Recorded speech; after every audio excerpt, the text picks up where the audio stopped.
So I just made a review on the new Samsung Galaxy Buds 2 Pro, calling it the best sounding true wireless bud on the market today. And understandably, a bunch of you just went, hey, Kina, can you do a review of the AirPods Pro 2 as well? Well, alright, fine.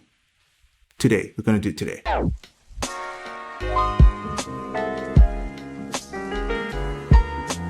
For those of you who are regulars to the channel, yes, we do have now a new studio, which is partly the reason why I haven't been uploading a lot, but the main reason is I'm just a lazy piece of shit. But for those of you who are not familiar with me, you're probably just going, who is this guy? What is his credentials? Who is he to talk about the best true wireless buds? So hello, my name is Crinacle. I run crinacle.com in ear fidelity, and I currently host and maintain the world's largest public database of headphone and earphone measurements, a statement I've said so many times on this channel that it might as well become my new channel intro. For further context, I've tested and measured more than 1,000 IEMs, a couple of hundred headphones, and while it may not be my main thing, I also have tested about 30 plus true wireless buds. Further disclaimers, if you need them, I put them all in this video. I don't want to spend too long talking about the things that most people would just gloss over. And speaking of things that people just gloss over, let's just talk about the sponsor of this video, Linsol.com. Looking for some Chi-Fi IEMs but not sure where exactly to buy them? Why not consider Linsol? They've been around in the hobby for a great many years now, and they've established their reputation as being one of the most trusted stores in the online Chi-Fi space. They carry some of the most popular and hyped brands available now, ranging from DACs, amps, headphones, and of course, IEMs. They also ship virtually everywhere, so there's no need to worry about all those pesky geographical restrictions. Go to Linsol.com, tell them I sent you, support the people who support me. So before we dive too deep into the whole AirPods Pro 2 situation, let's just talk about a brief history of Apple earphones in general. So for most of Apple's history, people would know them for their earbuds, the things that don't actually go into your ear, but more so just sit outside of your ear. But what most people don't know is that Apple did dabble into the whole in-ear business with the very first iPods in-ears back in 2004. This was then followed up with the Apple in-ear, or should I say the ADDIM or ADIM, because it uses two drivers. This is back in 2008, and then kind of they just laid low for a while in the IEM space. Then of course came the AirPods, which came after their very controversial decision to yeet the headphone jack out of existence, which was then followed up by the AirPods Pro, which was the in-ear version of the AirPods. And finally we have here the AirPods Pro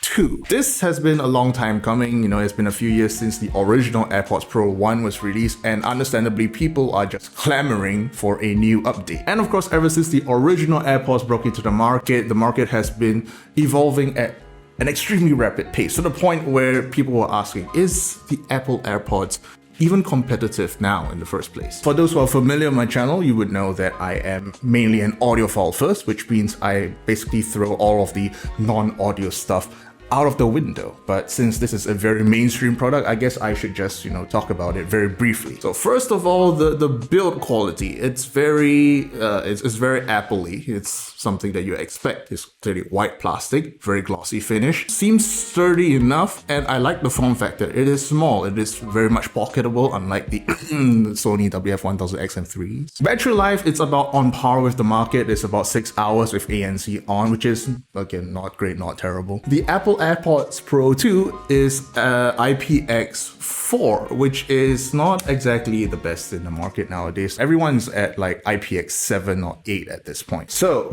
connectivity wise, it just has AAC. It only uses AAC. So if you're someone who's looking for like LDAC or SBC or so on and so forth, tough luck, kid. Fit and comfort wise, it's fairly standard, or at least it's the standard that Apple themselves has done. If you're already used to the so-called toothbrush aesthetic of it all, it either works for you or it doesn't. Why am I explaining this to you? And of course, ANC and transparency modes, which is a very, very deep topic that honestly I don't want to get into, but let's just try and blush through it first. So ANC wise, I would actually consider the AirPods Pro 2 to be one of, if not the best performing in terms of low frequency attenuation. For those who are unaware, ANC is just basically a digital way to cancel out noise, typically in the low frequencies, which is why you see ANC being much more effective at vehicle noises, but not so much with the human voice. If you want a better explanation of it all, I've done that on my Galaxy Buds 2 Pro review, so just watch that. All right, and I assume you've watched that because I'm going to say something else.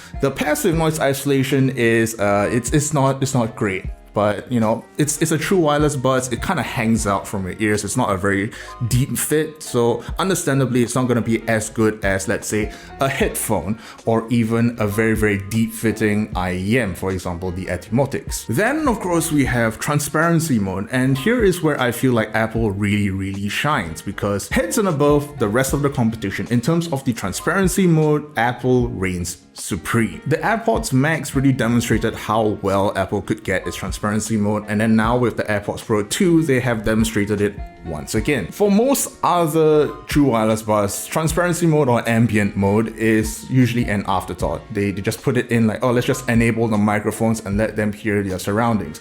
Whereas Apple took it one step further and made sure that whatever that you're hearing out of transparency mode sounds as close to real life as possible, kind of. The closest out of any other true wireless buds at that. So if you're someone who really cares about transparency mode, whether you're using it for jogging or you just want to use it because you want to hear your surroundings and you care about hearing the absolute fidelity of the surroundings, the AirPods Pro 2 is pretty much your only / best pick. So after all of that praise, let me just rant a little bit. So as per Apple's usual play, if you are not on iOS, go fuck yourself. When you connect the AirPods Pro 2 with an iOS device, you get a lot of great, amazing features. For example, you get spatial audio, you get spatial audio personalization, you get EQ profiles, you get decibel meters, and of course you get the very basic function of being able to turn off or on your ANC, or being able to switch to transparency mode, which is why me,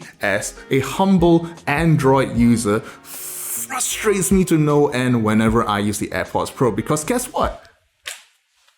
I can't even change the ANC. So that's right, as an Android user, you're basically gimped out of basically all of these features. Spatial audio?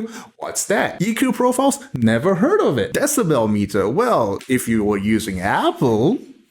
So basically the AirPods Pro 2 is very much catered to the Apple ecosystem. Anyone who are outsiders who want to use that, well, you can go pound sand. All right, so rant over. Let me just go from the non-audio opinions to the section that most people are waiting for: sound impressions. But before all of that, I need to do a short little tangent, because Apple, as per the title of this video, has been over-engineering the AirPods Pro 2 to quite a large extent. So what do I mean by that? Well, the first point is that the sound signature changes with your volume. Just to condense everything, when you increase the volume of your AirPods Pro 2, what happens is that your bass and treble gets reduced, and subsequently, if you reduce your volume, your bass and treble increases. Now, to a layman, you may see this and go like, what the fuck? What's the point, app? What are you doing? There is actually a very good reason for something like this. May I introduce you to the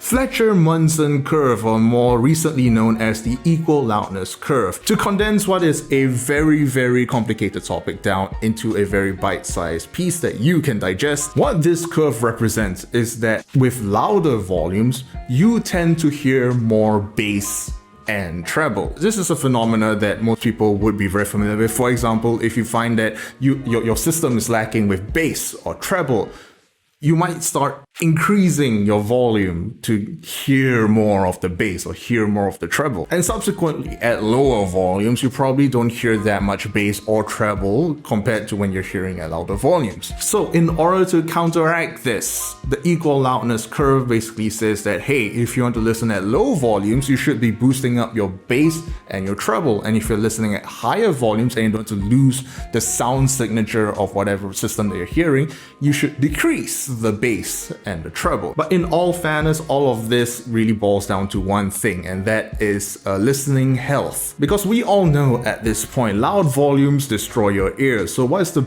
best way for someone to listen at low volumes? Well, you follow the Fletcher-Munson / equal loudness curve, and you just boost up the bass and boost up the treble when someone is listening at lower volumes. And in theory, this should encourage people to listen at lower volumes as opposed to them just blasting everything at max. So measuring the AirPods Pro 2 is a bit of a chore because of that, because the DSP really only kicks in between the ranges of 56 decibels to about 84 decibels. Whereas I, along with a lot of other measurement people, tend to measure at about 94 decibels SPL. And then reviewing the AirPods Pro 2 is also a little bit complicated because I myself listen at about 55, 52-ish decibels, whereas other people might listen to about 80 or 84 decibels. I don't know why you would, but you know, different people, different listening volumes. So probably just take this entire thing as a disclaimer for me reviewing this from the perspective of a low volume listener compared to you who's probably a high volume listener, so both of our impressions may differ in that case. Now, the second reason why I say the AirPods Pro is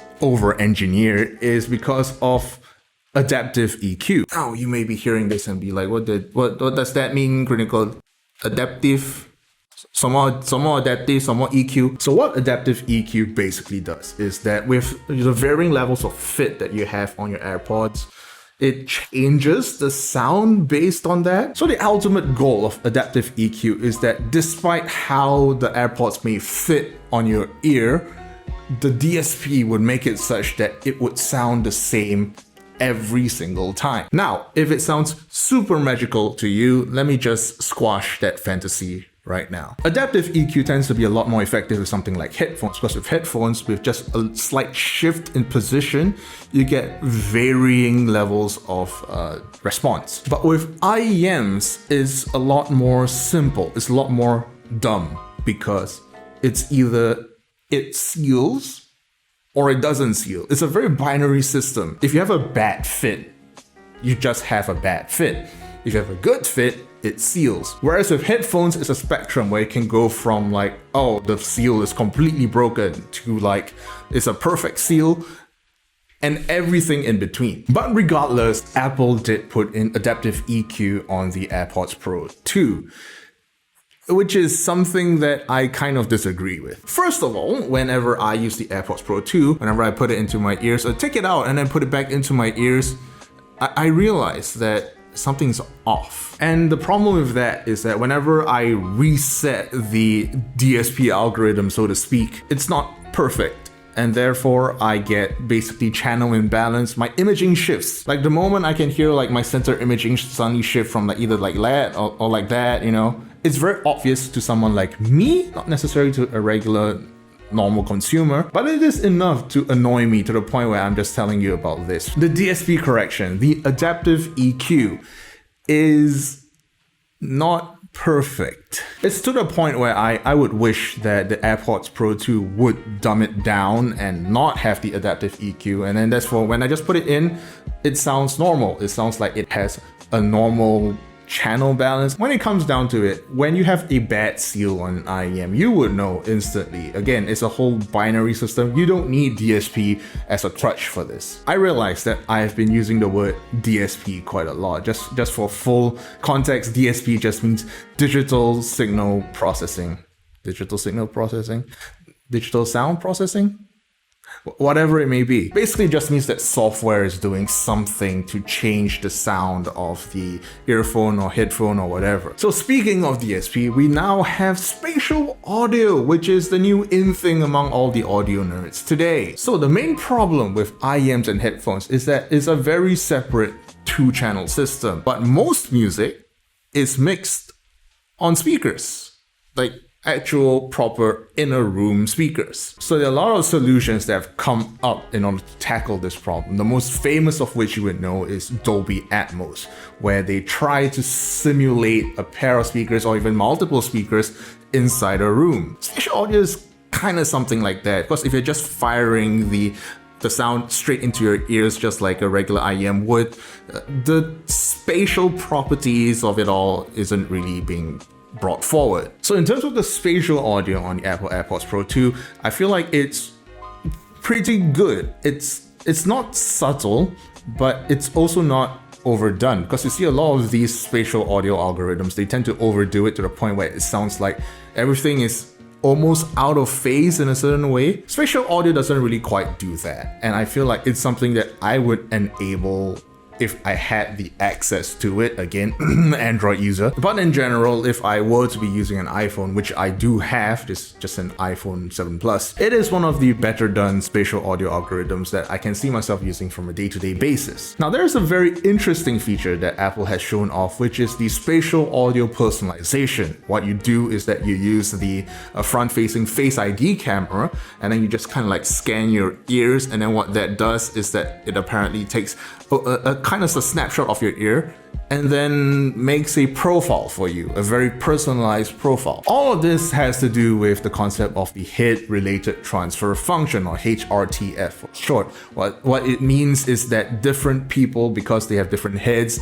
different ears, different torsos, different everything, so theoretically we all hear differently. So with the whole spatial audio personalization thing, it theoretically allows the user to kind of have parity in terms of what they are listening versus what another person is listening, and so on and so on and so forth. So I myself, I have tried the personalization feature. I had borrowed an iPhone 13 Pro or whatever it was, and the results were underwhelming. Look, I am a nerd, okay? I expect a lot out of Apple. I was expecting this to completely change the sound signature of the AirPods Pro to completely suit my HRTF. But what I got instead was drop treble 5 dB done. I'm not sure if I fucked anything up, or or maybe this is just something that needs more time to be worked on, but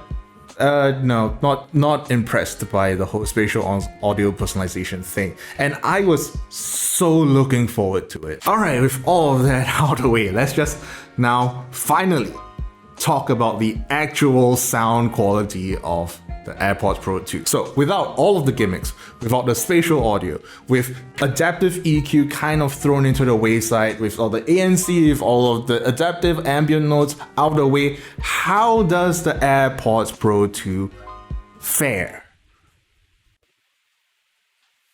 Pretty good. It is a very balanced sound signature. Again, with the whole equal loudness thing in play, it really depends.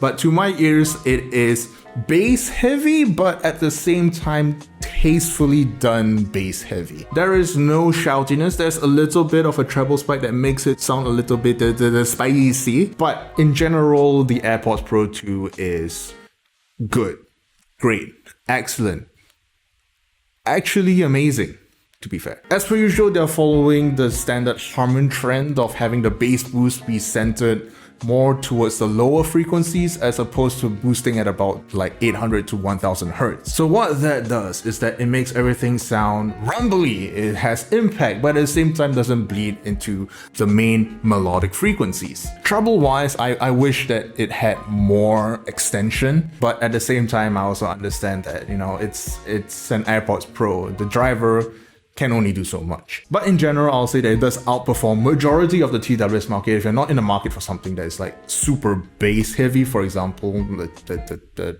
Raycon earbuds. So I'll just say to everyone else, temper expectations, but at the same time know that this is a fairly well balanced set. It does get bassy, but at the same time, again, tasteful bassy. So obvious comparisons time, first of all with the original AirPods Pro 1. The AirPods Pro 1 was something that I considered good.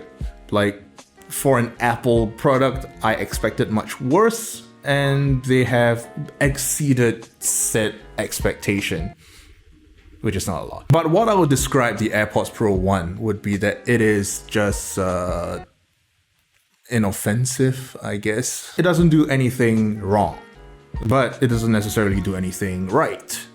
It's not terrible, it's not excellent, I'll consider it good, but it doesn't really do anything that really excites me. There's no wow factor, let's call it that. The bass is subdued, there's a little bit of boost, but not quite enough to call it bass heavy. It is neutral, but at the same time there's a lack of treble in a way, so you can't really call it neutral. The whole thing, the whole package of the AirPods Pro 1 was designed to be as inoffensive as possible, and they have succeeded. It does please majority of the audience, well, with the exception of the whole lack of bass thing.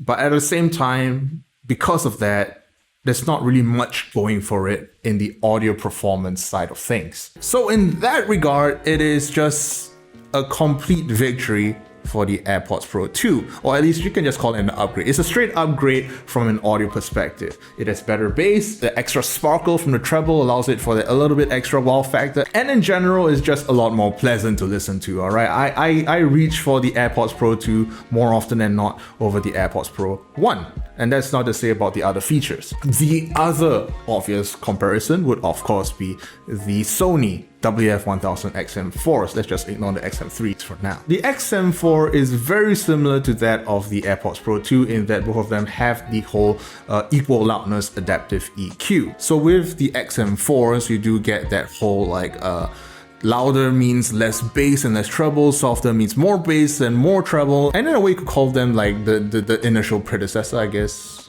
kind of. I don't think that the Sonys were the first to do the whole adaptive EQ thing, but I might be wrong. But in terms of the sound signatures differ in the fact that the XM4s tend to be a lot more warm.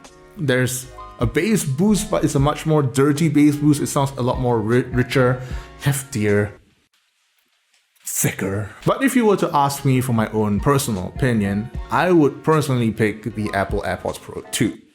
But, you know, different people, different tastes. Now, of course, the third most obvious comparison would be with the Galaxy Buds 2 Pro. Yes, I have said that the Buds 2 Pro is the best sounding true wireless buds in the market at the time. So the problem is that when I released my Buds 2 Pro review and calling it again the best sounding true wireless buds in the market back then, the Apple AirPods Pro 2 was not released back then. So now with the new AirPods Pro 2 in my hands, does that statement still hold true? Yes, I still prefer the Buds 2 Pro's sound signature overall. That is not to say that, oh, this thing is garbage, like throw it out the window. I almost did. But I do have to tell the truth.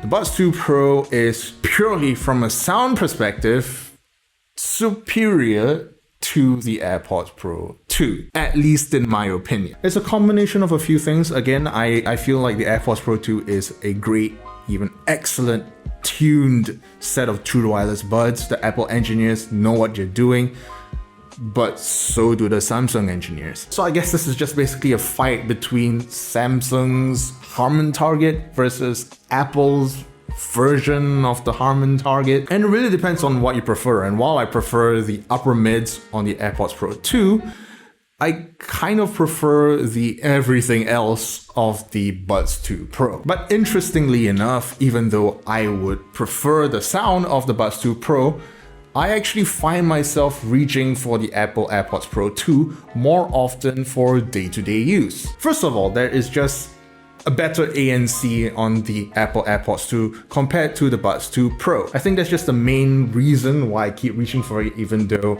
Apple has gimped its performance on Android phones. The other thing that I do like about the Apple AirPods Pro 2 is that if you do remove one side of your AirPods, it automatically just defaults to transparency mode. And again, transparency mode is one of the hallmarks of the Apple AirPods Pro 2 and something that I really like overall. So to wrap everything up, my final thoughts on the Apple AirPods Pro 2. So as an audiophile, my final audio performance ranking for the AirPods Pro 2 will be A+ for tuning, B for technicals, for an overall rank of B+. But because of its $250 MSRP, I'll probably have to rank it down to a 1-star valuation. Now, this is consistent with the other models on my ranking list. For example, we have the Libratone Track Air Plus, which is still good, just a bit too expensive for what it is. As a true wireless buds, I think Apple have demonstrated time and time again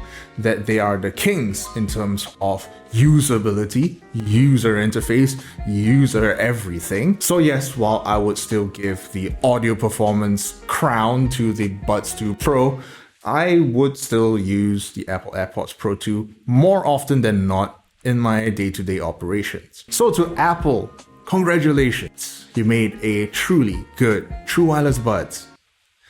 But god damn it, please just support Android better. So now let me just thank all my big money boys for all of your beautiful names that have subscribed to the $20 tier on my Patreon. And for those who have subscribed to the $30 tier on my Patreon, allow me to speak out your beautiful names. McMadface, Dennis, Laughing Psychonaut, HK57, TJ Daly, Saswata, Crinacle, Alicia Burrito, Alex, Lawrence, Frit, Andrew, Kevin, Nice Luigi, Soda Pop, Unemployed Pit, Vanderwit, Posse Chronic, and Amber. I thank you all. Hopefully now with my new studio, I will be much more motivated to do more videos. But regardless, see you next week, hopefully, and don't die. Fuck off.